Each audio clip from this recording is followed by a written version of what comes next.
Bueno, hablar después de Antonio, la verdad que no es tarea nada sencilla. Muchas gracias a todos por estar aquí presentes. Gracias a todos aquellos que han venido siguiendo con atención los avances de esta investigación, sea asesorándome, aconsejándome, acercándome material, ayudándome con las correcciones.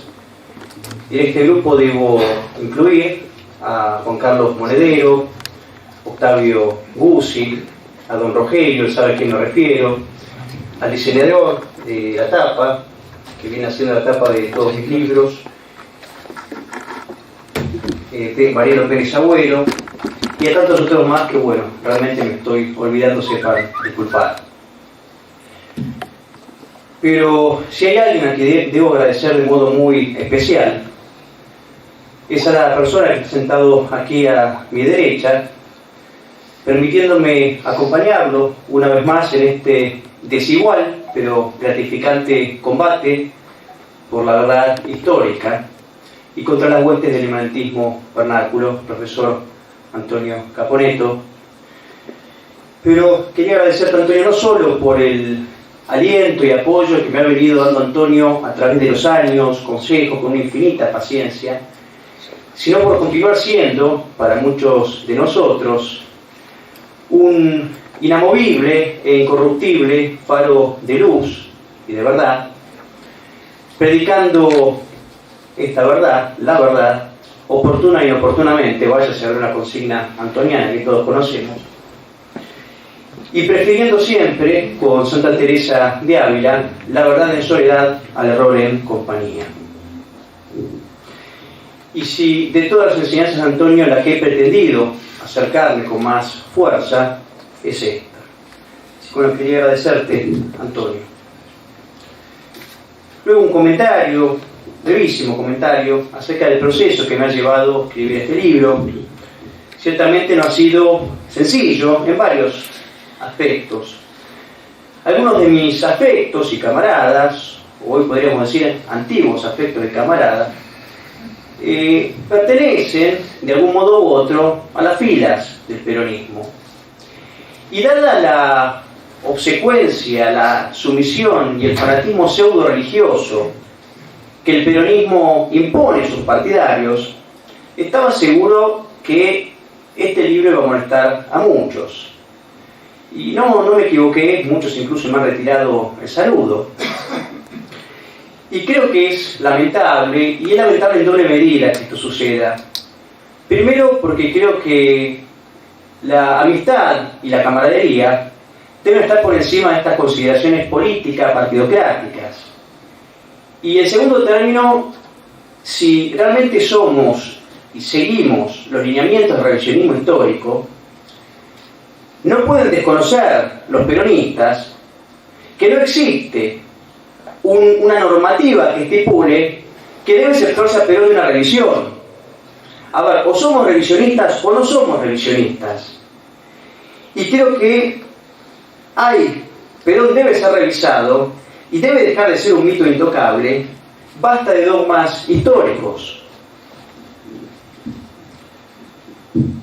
En cuanto a la presentación propiamente, quisiera desdoblarla en dos partes.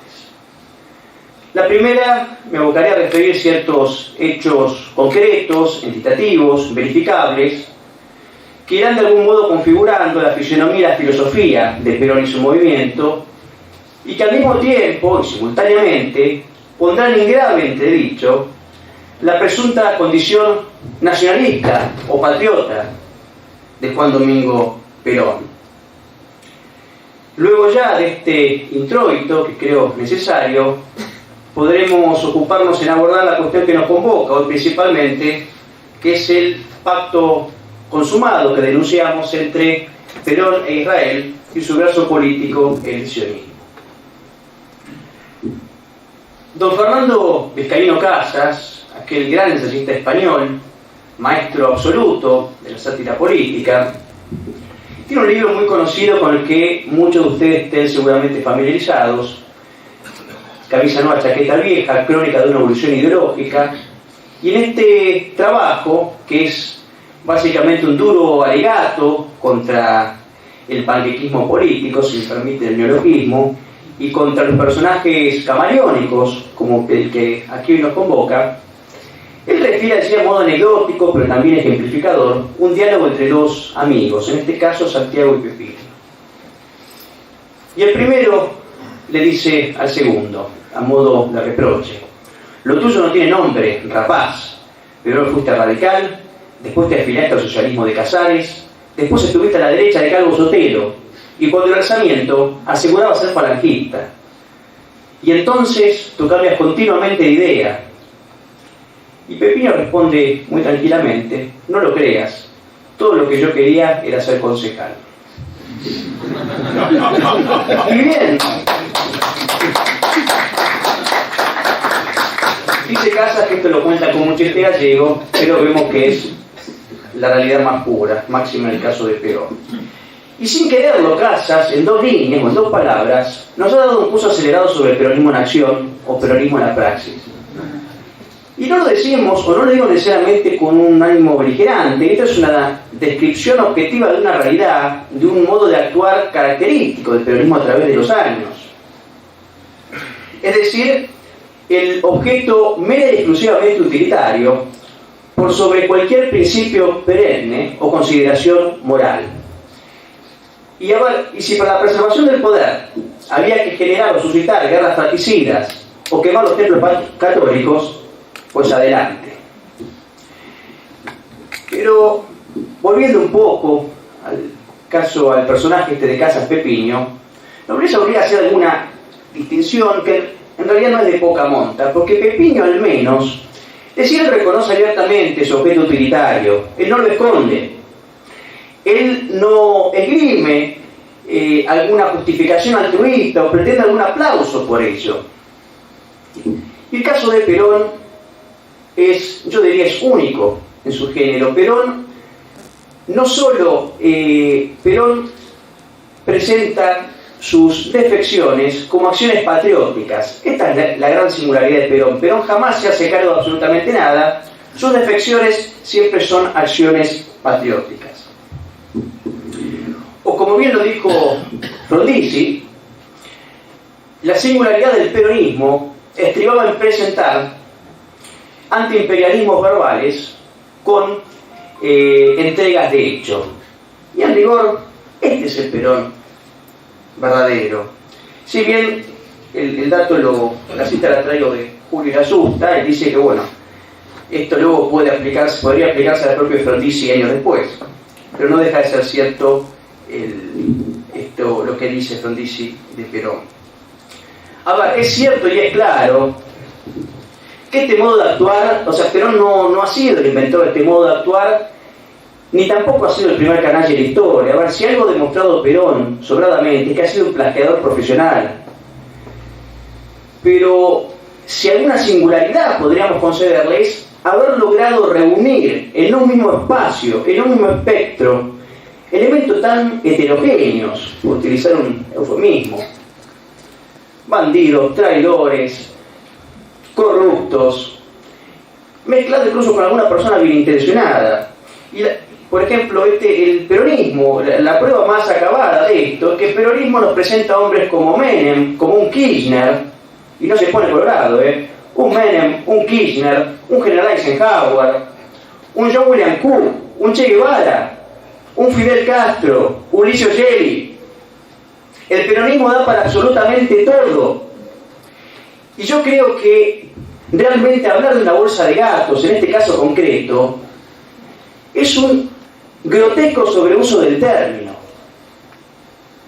Por favor. Si yo me agarro la cabeza todavía estudiando sobre el peronismo, me imagino a Antonio, los que tiene más edad que yo.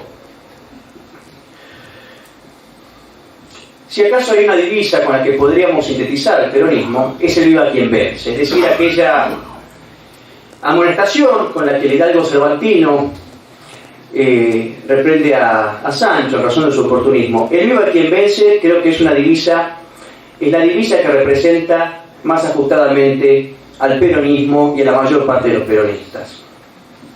A ver, yo sé que Algunos pensarán tal vez que estamos siendo excesivamente rigurosos o injustos con la figura de Juan Domingo Perón o su movimiento, pero lo cierto es que, y parafraseando al propio Perón, la única verdad es la realidad. Y esta realidad lo que nos muestra son acabadas muestras de execrables ambigüedades, dobleces, cuando no manifiestas y descaradas traiciones.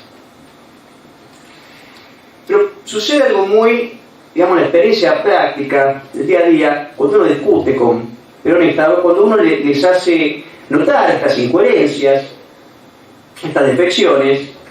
Bueno, la primera palabra de reacción de los peronistas suele ser, por supuesto, el famoso gorila y oligarca. Bueno, a nosotros no nos pueden decir gorilas y oligarcas. ¿Qué nos dicen entonces? Nos quieren correr como piantavotos. Y en realidad, vista la clase dirigente que tenemos hoy, que nos digan piantavotos es más que un elogio. Y a ver, capaz un peronista más amable, más cercano a nuestros círculos, él, para intentar justificar esas defecciones de Perón, esas traiciones, nos dicen, ensayando una justificación, no, bueno, lo que pasa es que vos no entendés, ustedes no entienden la profundidad del pensamiento peronista y el contexto histórico y que, pero por favor, nos vienen corriendo con eso hace décadas. Si algo el peronismo ha demostrado son hechos muy visibles y verificables. A ver, nos dicen también que el peronismo es un proceso muy complejo y que hay que estudiarlo profundamente. Y estas son mentiras, son parabularias justificaciones, hay que decirlo. A ver, ni el peronismo es un proceso complejo, ni el contexto puede justificar absolutamente todo. Y quisiera repetir el concepto. Ni el peronismo es un proceso complejo, ni el contexto puede justificar absolutamente todo.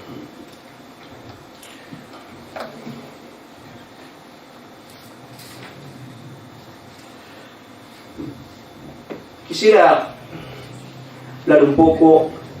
El peronismo históricamente siempre ha utilizado 2 o 3 banderas para procurar atraer, ¿no?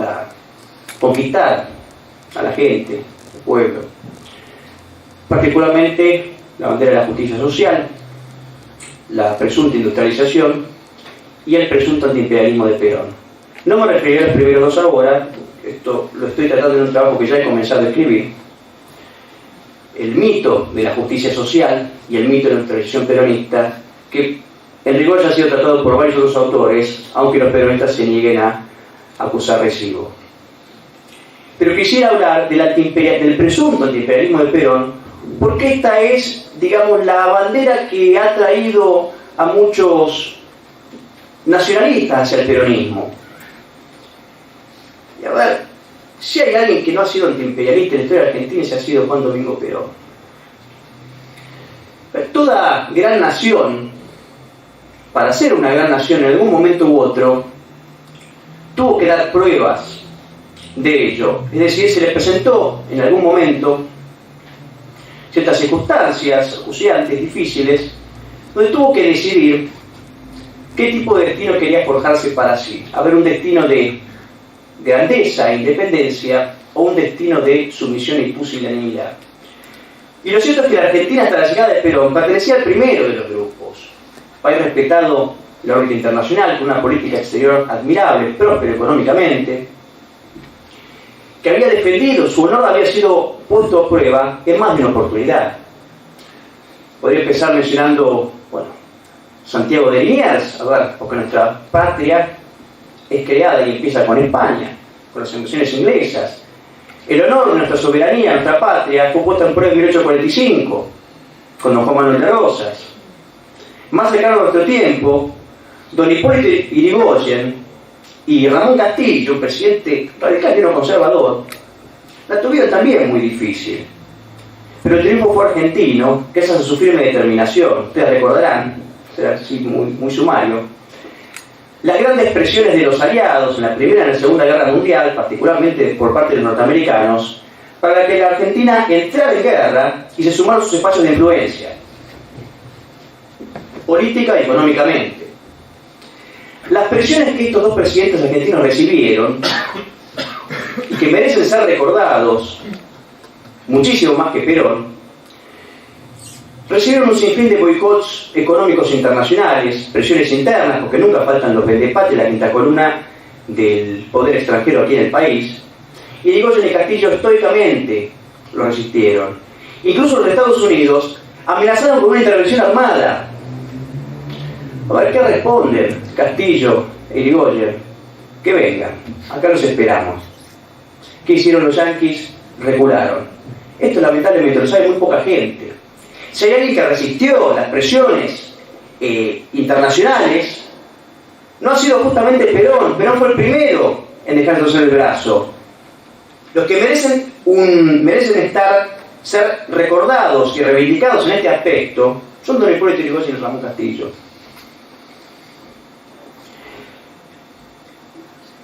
Y por supuesto, como decía, los yanquis no se animaron a venir, o vieron que la determinación era real y firme. Ahora, el caso de Perón es muy distinto. ¿Qué hace Perón? Perón se agacha y firma, no duda un segundo. Estamos hablando del mismo Perón que en 1943 había asegurado a sus camaradas de armas que iba a cortarse un brazo antes de romper relaciones con el Eje. Pero bueno, ya vimos cómo es Perón. Perón no solo rompe relaciones con el Eje en el 44, le declara la guerra al Eje en el año 45, adhiere a las actas de Chapultepec y las ratifica al año siguiente. Y hay que entender que la firme ratificación de las actas de Chapultepec supusieron la sumisión argentina al orden de Yalta, manejado particularmente por los norteamericanos. Y esto lo entendieron incluso algunos peronistas de primera hora bien intencionados, que habían creído en la palabra de Perón, en lo que decía en campaña electoral, con toda su retórica antiimperialista y antiyanqui. Cuando Perón ratifica en el Parlamento en 1946 las actas de Chapultepec, muchos peronistas lo criticaron duramente, como todo el nacionalismo argentino. Incluso se menciona que hasta planearon bombardear la cúpula del Congreso. Los propios peronistas de primera hora, que después naturalmente se fueron, el bando de Perón nacionalista, le decían a Perón que era un vendepatria, que estaba traicionando la patria. Para callar estas críticas, Perón tuvo que meter preso a 400 nacionalistas. Este es el Perón nacionalista. A ver, nos hablan de un... Yo pregunto, ¿cuál fue el Perón antiyanqui? A ver, que alguien me lo explique, porque yo realmente no lo entiendo. Ya hemos dado las primeras dos muestras. A ver, estamos hablando del mismo Perón, creo que fue en el año 52, en Plaza de Mayo, un discurso público. Perón elogia abiertamente al general Eisenhower y otorga la medalla de la lealtad peronista a su hermano, que en ese momento era asesor del presidente estadounidense, Milton Eisenhower. Perón le otorga la medalla de la lealtad peronista. Una anécdota poco conocida, pero realmente muy descriptiva. La cuenta, yo creo que es Gambini, la verdad es que he leído, sinceramente he perdido la cuenta de los libros que he leído sobre Perón. Y él cuenta que en un viaje que hizo Perón al Paraguay, es entrevistado en Asunción, en el aeropuerto, por un periodista estadounidense que él interpela, le pregunta su opinión sobre el régimen norteamericano y principalmente sobre su presidente. Y entre otras cosas, Perón exclama: gracias a Dios que existe un Eisenhower. Repito, gracias a Dios que existe un Eisenhower. Por Dios, ¿cuál es el Perón anti-norteamericano? Bueno, después el resto ya es historia conocida. Sabemos que Perón, cuando Perón agota las reservas argentinas responsablemente robadas por los gobiernos conservadores para implementar su política social, es decir, esto es un tema para tratar aparte, pero sabemos que esta bonanza duró 2 o 3 años al costo de destruir económicamente el país.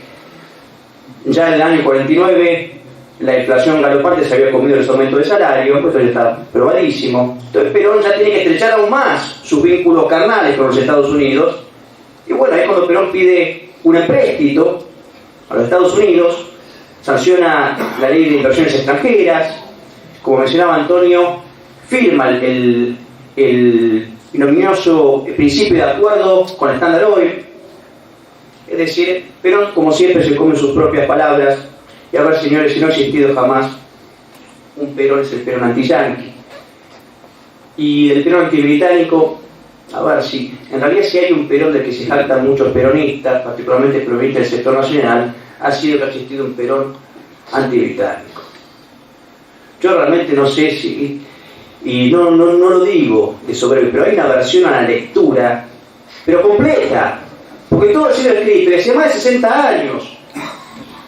Los irasusta, que nadie los ha podido refutar convincentemente, una serie de estudios, vienen probando la sumisión del gobierno peronista a los intereses británicos. Y en rigor los propios, varios de los propios escritores o líderes de lo que se debe llamar el peronismo ortodoxo, peronismo de primera hora, como quieran llamarlo, clásico, ellos deben reconocer forzosamente, cuando se les pone contra la espada y la pared, que Perón no pudo o no quiso destruir el sistema económico favorable a Inglaterra. O sea, lo reconocen los propios peronistas. Además, tuvo más de 10 años para hacerlo. No lo quiso hacer. Bueno, deberíamos mencionar el decreto de 1944, un montón de medidas económicas favorables a Inglaterra, que, como decía, trataré en otro trabajo. Pero quiero hacer una breve mención. Antonio ya lo mencionó, el tema de los ferrocarriles. Muchos de acá seguro ya el tema ya lo conocen de sobra. Pero recordemos, porque en el ámbito discursivo, Perón se mostró, como se mostró favorable a los estadounidenses, también se mostró favorable a la corona británica, y esto muy pocos lo dicen, muy pocos lo saben. Cuando Argentina paga un sobreprecio de 1.000 millones de pesos con la compra de los ferrocarriles, ese pedazo de chatarra o ese hierro viejo, y no lo digo yo, el propio ministro de Economía de Perón así calificaba al pedazo de lata que compramos por 2.000 millones de pesos, se paga un sobreprecio de 1.000 millones de pesos, lo que lógicamente despertó la crítica airada, furibunda de toda la oposición. ¿Cuál es la justificación que da Perón y su ministro de Economía? Hemos pagado el sobreprecio en razón de los vínculos sentimentales que nos unen a Inglaterra. Textual, señores, textual. En razón de los vínculos sentimentales que nos unen a Inglaterra.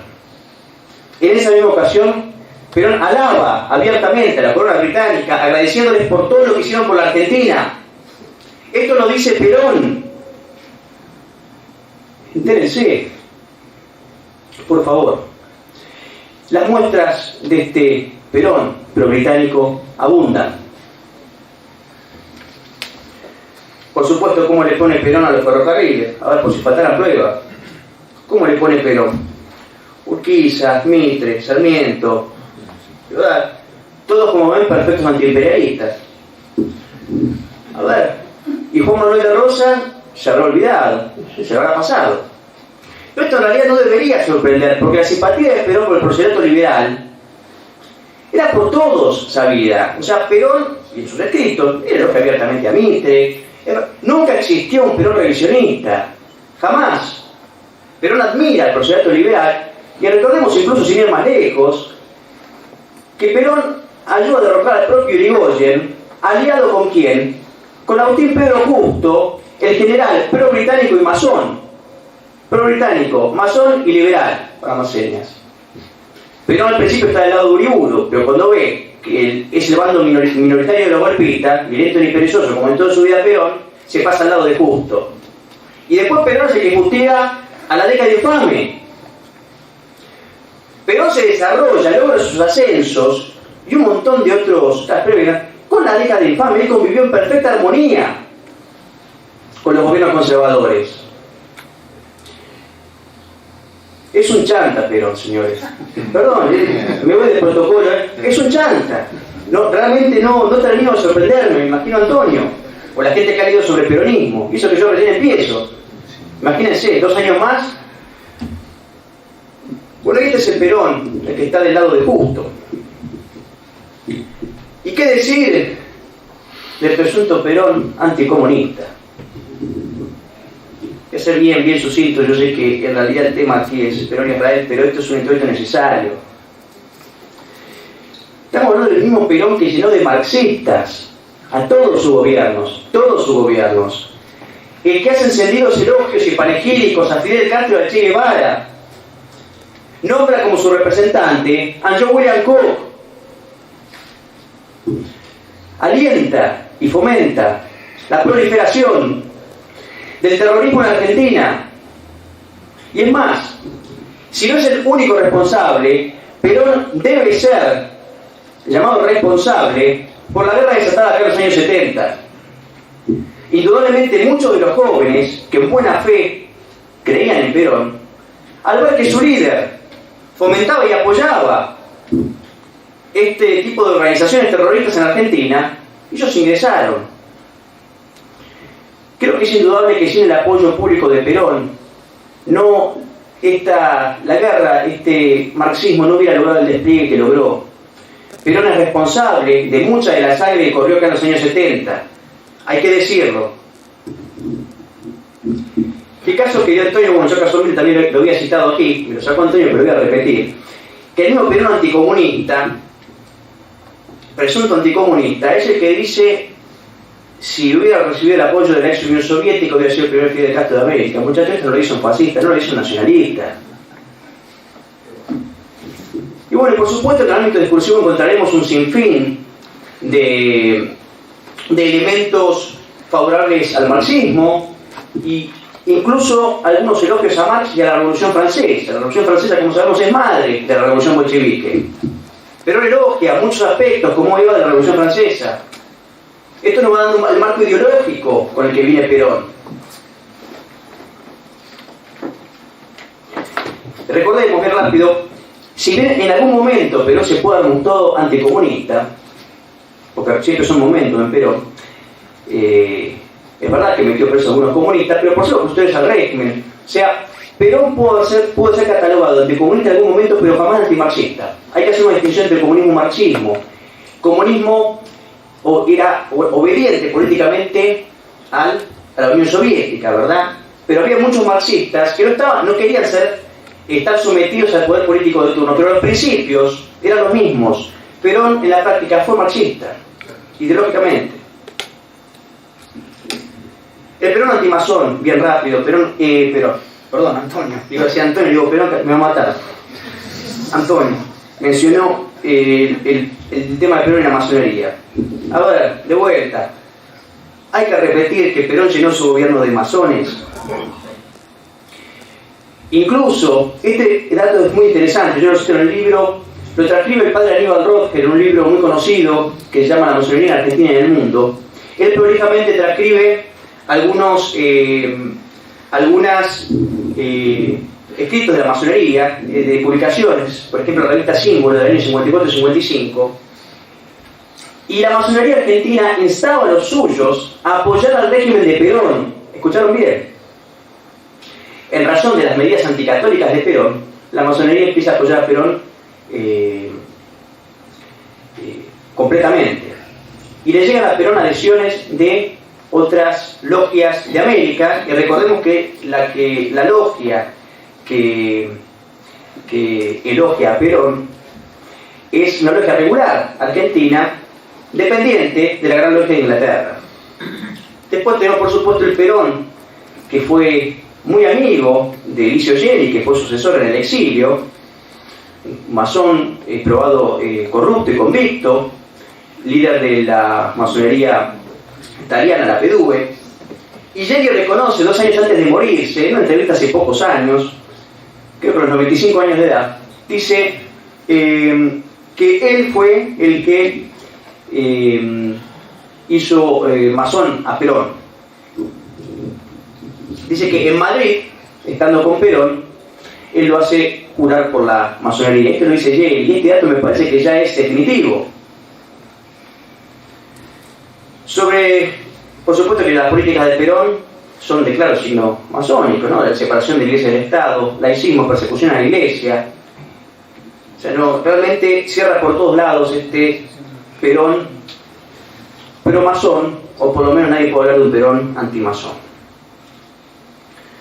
A ver, y por todo esto, recae Maduro que evidentemente un Perón nacionalista y un Perón católico no puede haber habido jamás. No voy a mencionar aquí, en este momento, todas las persecuciones que Perón hizo al nacionalismo. Están muy bien descritas en varios trabajos, si uno quiere adentrarse. El propio Zuleta Álvarez, en sus tomos sobre nacionalismo, Cristian Buchrucker, Nacionalismo y Peronismo, Joseph Page, Robert Potash, y también Enrique Díaz Araujo, La Conspiración del 43, incluso Díaz Araujo. Hay un sinfín de autores, Ronald Reagan, el autor judío-sionista, describen con detalle la persecución de Perón al nacionalismo desde el año 43. Algunos me dirán, pero Forja, a ver, Forja era un grupo populista, para mí era un socialismo disfrazado de nacionalista. A ver, podemos hacer unas excepciones. Por ejemplo, Escalabrini Ortiz fue un gran patriota, pero Escalabrini Ortiz creo que se dio en el año 40. El Forja, que llega al 45, un muchacho era una manga de zurdos, de socialistas.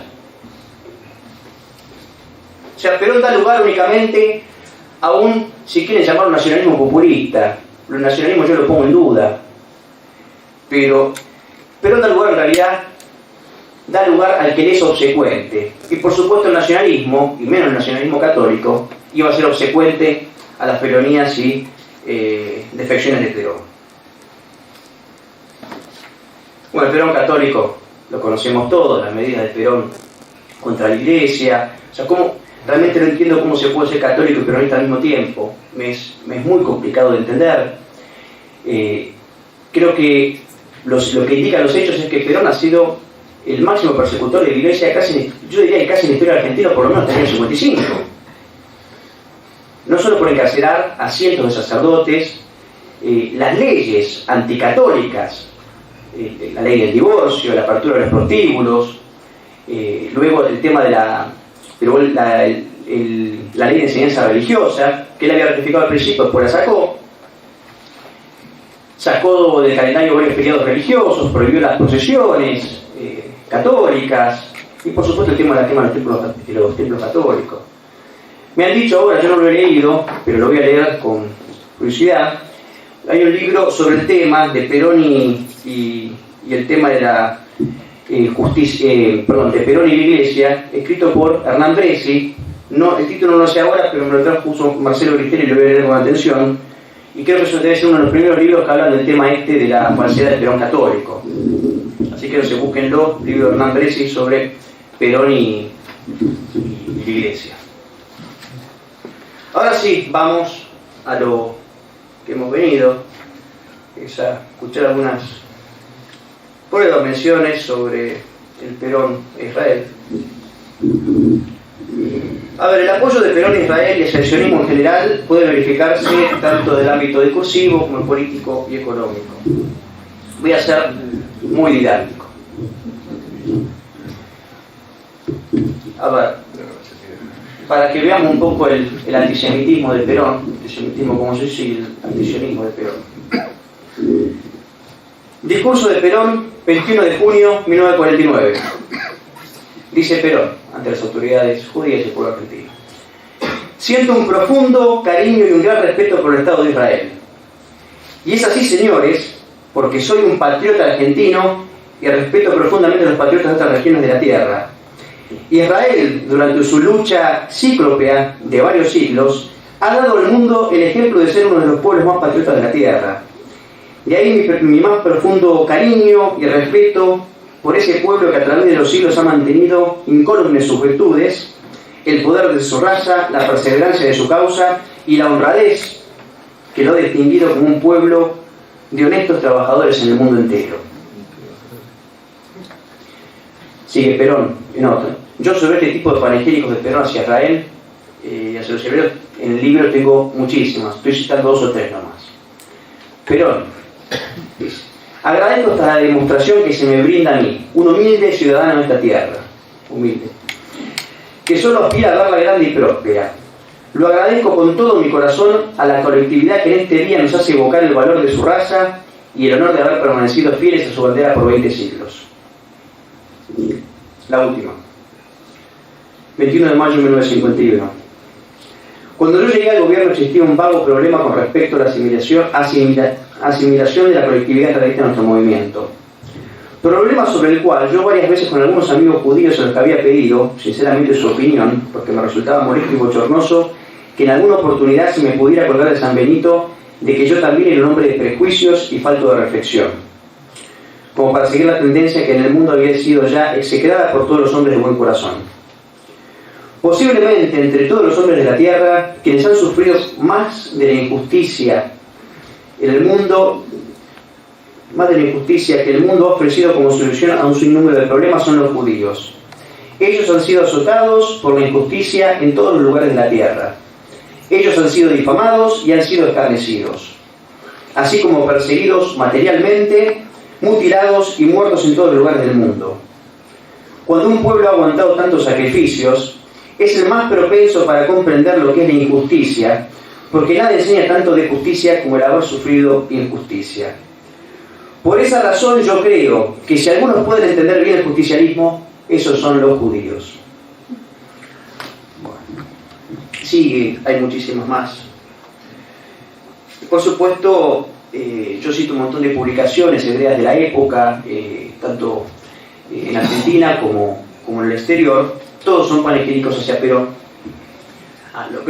En este libro hay dos documentos muy importantes que yo incluyo y que no están en ningún otro trabajo, de ninguna otra persona. Hay un anuario, que es un anuario que se llama el Jewish Monthly Annual o algo por el estilo. Es el anuario judío anual, bueno, el anuario judío, americano, creo que, no me acuerdo el nombre exactamente, americano judío. Es una de las, digamos, publicaciones o entidades más importantes del judismo desde el principio del siglo pasado, y hace un seguimiento de todos los países del mundo, cómo se van comportando sus regímenes y sus líderes con respecto a la colectividad hebrea y al sionismo en general. Bueno, el que les lleva todos los premios, la medalla de la lealtad, en este sentido, es la Argentina, de Perón. Yo lo cito y voy año por año del peronismo y voy transcribiendo lo que dice esta publicación, ¿no? Y son todas loas completas hacia el régimen de Perón. Y también hay otro documento, y voy a ir ahora a ese tema, en los hechos, el apoyo político que Perón da a Israel en la ONU. Hay un trabajo poco conocido pero muy importante de un diplomático argentino que estuvo presente en esas deliberaciones en la ONU en el año 47, que se llama Israel Habás, diplomático argentino.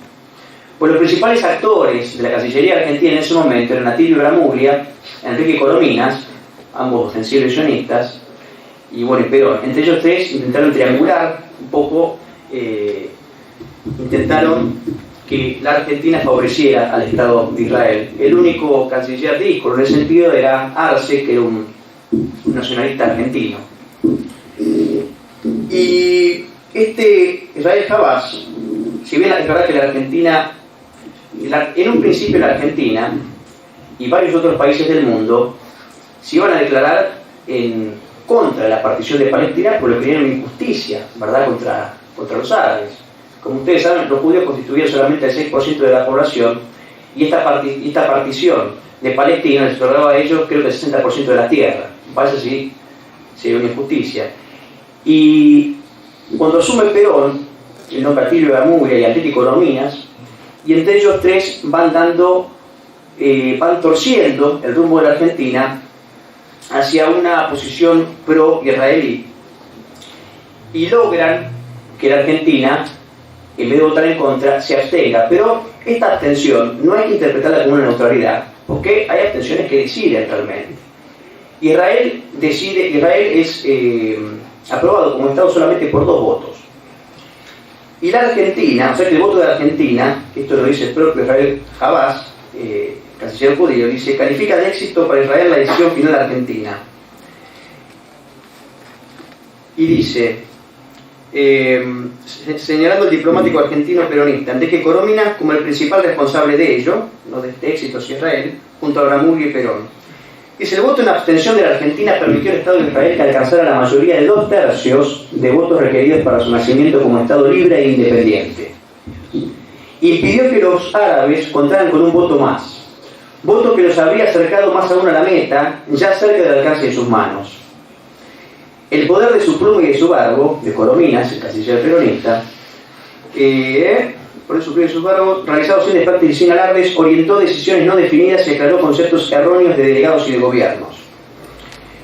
Contribuyó al buen éxito de la causa justa de los hebreos y nada pudo torcer su firme decisión en pro de los judíos.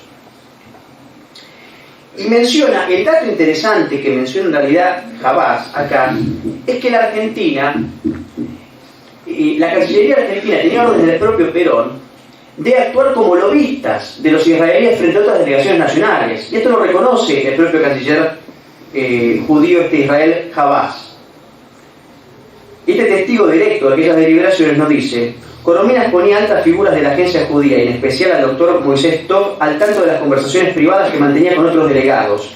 Y en las sesiones secretas, las cuales asistían los delegados de la Liga Árabe, pero no los de la agencia judía, y le aconsejaba qué camino más corto convenía tomar, a qué delegado convenía influir y presionar, y a qué cancillería latinoamericana necesitaban contrarrestar la influencia cada vez más creciente de los árabes, que en conjunto sumaban 11 estados.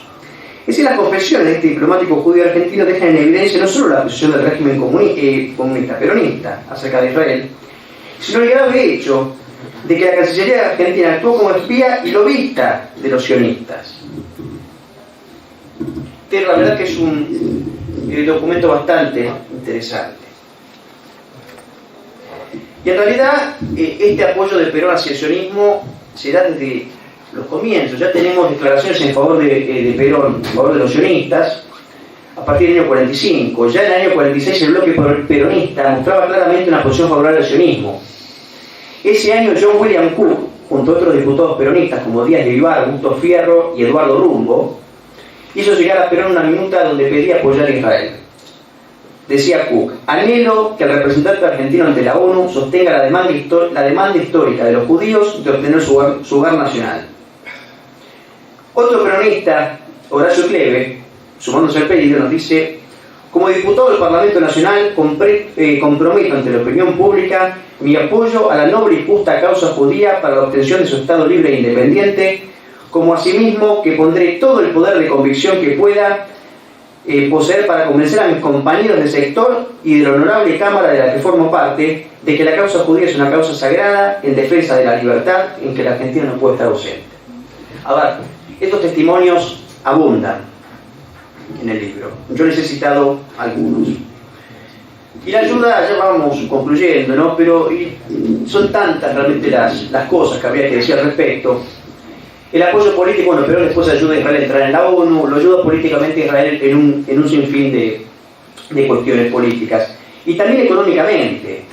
Digamos algo bien breve sobre los acuerdos comerciales con Israel. En abril de 1950, Argentina e Israel suscribieron su primer tratado comercial de características notoriamente generosas hacia Israel. Esto es consignado por los propios autores judíos. Dice, por ejemplo, Ronan Rein: las condiciones otorgadas por Argentina e Israel en el acuerdo comercial eran a todas luces generosas, particularmente en lo referente a las formas de pago. Le permitía pagar por el 10% de sus adquisiciones en pesos argentinos, con fondos provenientes de colectas de la campaña judía en el seno de la comunidad judía y el resto en dólares. De tal forma, los israelíes podían ahorrar preciadas divisas fuertes y simultáneamente adquirir carne argentina a precios más bajos que los habituales en el mercado mundial. Las cláusulas eran generosas con el joven Estado judío. Entre ellas había una secreta que brindaba grandes facilidades a Israel y a la campaña unida para adquirir productos en Argentina. A ver, y sigue. Lo que hay que recordar, quiero remarcar esto, que este apoyo argentino fue vital y decisivo, si no para la creación de Israel, para la consolidación del Estado de Israel, porque los Estados Unidos recién empiezan a ayudar a Israel en el año 53 y Alemania empieza a dar los primeros pagos indemnizatorios en el año 54. Es un dato muy importante que nadie menciona. Es decir, que esta ayuda de Perón en ese momento histórico fue vital para la supervivencia del Estado judío. Carlos Escudé, él mismo reconoce que Perón fue un estadista muy funcional a los intereses del Estado de Israel. Clarísimo. Lo último, tenía 2 palabras sobre Perón y los nazis. Pues yo sé que, en general, yo no hablo más de 30 minutos, pero este era un tema realmente que daba para mucho. Yo sé que están todos tal vez cansados, pero quiero decir unas cosas muy rápidas sobre el presunto nazismo y el fascismo de Perón. No sobre lo que ya todos conocen, sino sobre temas tal vez que son más desconocidos. Recordemos que Perón consigue extraditar a un sinfín de nacionalistas europeos, nazis y sospechosos de otros fascismos. O sea, el gobierno de Perón extraditó más presuntos nazis que cualquier otro gobierno de la historia argentina. Y un dato que tampoco se menciona mucho es que eran los propios aliados los que le decían, los que manejaban de hecho la política migratoria de la Argentina, le decían a Perón qué persona podía ingresar al país, estos están los documentos, qué persona no podía ingresar y qué persona debía ser extraditada para ser sometida a un interrogatorio, etc. Una vez que los aliados tendrían un certificado que decía el sujeto no es peligroso, no es nazi, la persona podía volver a la Argentina. Es decir, Perón se somete a las decisiones de los aliados al respecto. Por supuesto que, a ver, cuando hablan de los científicos, nazis, a ver, en el contexto de la Guerra Fría, todos los países del mundo, sabemos, se disputaron los científicos o las mejores cabezas de los derrotados regímenes nacionalistas. Por ejemplo, los Estados Unidos y la ex Unión Soviética se llevaron una gran cantidad de nacionalsocialistas. Perón se llevó algunos, pero eran más que nada hombres de armas que servían al gobierno de turno, no más allá de... No podríamos decir en todos los casos que fueron militantes nazis, pero en realidad eran hombres de trabajo que vinieron aquí a la Argentina de forma completamente legal, puestos muy bien remunerados, con el conocimiento de los aliados. Hay documentos que dicen incluso, prueban que los Estados Unidos y la Argentina hay comunicaciones entre ellos en que se van pidiendo un científico al otro. O sea, Estados Unidos está en conocimiento de la gente que viene aquí, y es decir, Perón no hizo absolutamente nada sin el consentimiento de los aliados. Esto está muy bien explicado en el libro. Bueno, y por supuesto que con esto nadie podría calificar el gobierno de Perón de nazi-fascista por haber recibido algunos alemanes, porque con el mismo criterio habría que calificar a la ex Unión Soviética y a los Estados Unidos y a otros países de fascistas por haber tenido trabajando en el ámbito tecnológico a algunas personas de origen de filiación nazi. Así que evidentemente este argumento para calificar o sindicar a Perón como fascista no es correcto. También hay que entender que ninguno de los presuntos nazis que recibió Perón que llegaron a Argentina eran considerados en aquel momento histórico criminales de guerra. Ni el propio Mengele ni Eichmann en ese momento eran considerados criminales de guerra. Incluso los aliados los habían arrestado previamente en Europa y los liberaron a las pocas horas por creerlos sujetos no peligrosos. El tema del criminal de guerra son temas que vienen como 15 o 20 años después, digamos, de esta propaganda contra el eje, ¿no? Para desprestigiar absolutamente al eje. Pero en ese momento ninguno era considerado criminal de guerra, ergo no había ningún, digamos, necesidad de orquestar algún tipo de cuidado especial. Porque eran inmigrantes como varios otros. El alemán fue solo uno de varios grupos de contingentes que vinieron de distintos países a la Argentina. Y bueno, y muchos de estos presuntos nazis que estuvieron en el gobierno de Perón siguieron el gobierno de la Revolución Libertadora, incluso hasta tiempos actuales. Por tanto, si esa fuera prueba suficiente para decir que Perón tuvo simpatía con los nazis, habría que decir del mismo modo que Aranguren y Rojas tuvieron simpatía con los nazis, o incluso Menem u otra gente. O sea, vivieron todos, por lo general, estos alemanes y algunos que habían sido bajos funcionarios de las SS nazis, vivieron hasta tiempos recientes y todos con su nombre real. Y ninguno había sido criminal de guerra, y a nadie se le ocurre decir que Menem era nazi o que Aranguren era nazi. O sea, estos argumentos son parvularios, realmente esgrimen argumentos parvularios. Y les recomiendo a todos consultar, hay un informe muy bueno que que lo hizo el Comité de Esclarecimiento de Actividades Nazis en la Argentina. Está disponible en Cancillería, en versión digital, donde ahí intervienen una serie de expertos sobre el tema de distintas confesiones. Generalmente son antifascistas, casi todos, y ellos los cito, el documento está en el libro, y dejan en claro que la leyenda de Perón nazi y la Argentina como refugio de criminales de guerra es completamente falsa. Luego hay un sinfín de discursos de Perón contra el nacionalsocialismo y contra el fascismo. O sea, no cierra por ningún lado este Perón presuntamente nazi o fascista. Y ya con lo dicho de las relaciones de Perón con Israel y todo lo que he mencionado anteriormente, no debería sorprender que no exista un Perón fascista nacionalista. Y por último, últimas palabras,